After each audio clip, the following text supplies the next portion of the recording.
Shooting at the elementary school in Texas has sparked some very difficult conversations for families. Channel 3 Hartford Bureau Chief Aya Galal is getting answers about how you can talk to your kids about these types of tragedies. Definitely a hard conversation, Aya.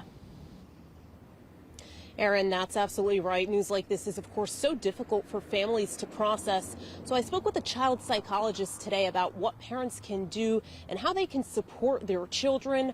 And I'm told by these experts that it's important to focus on what you have control over versus what you cannot control. Disappointed, just heartbreaking.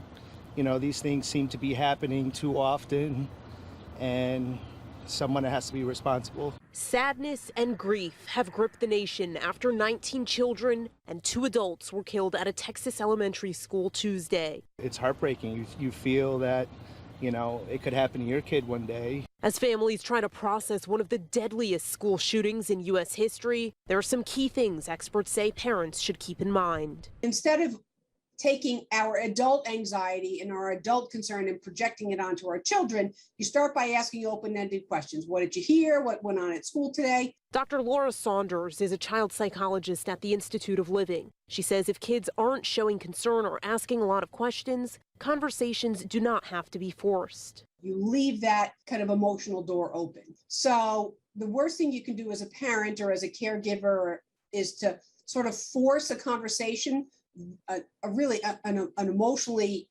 impactful conversation on a child who has no desire to do that. Providing assurance is key. So what we try to do as parents is provide a sense of assurance, but that's very different than a promise, right? We can't promise nothing bad will happen. And in Hartford, the school district is providing that assurance by reminding families that students can notify their teacher, social worker, school counselor, or other adult in their building if they need to talk or step away from the classroom to receive supports. And what we do have control over is showing more kindness and respect and care for the people in our family and the people in our street and the people in our community. And if you do notice that your child is more anxious or withdrawn, you should seek professional help. And coming up tonight on Eyewitness News at 6, I speak with a psychiatrist about what adults can do to preserve their mental health amid these tragedies. Reporting live in Hartford, Aya Galal, Channel 3 Eyewitness News.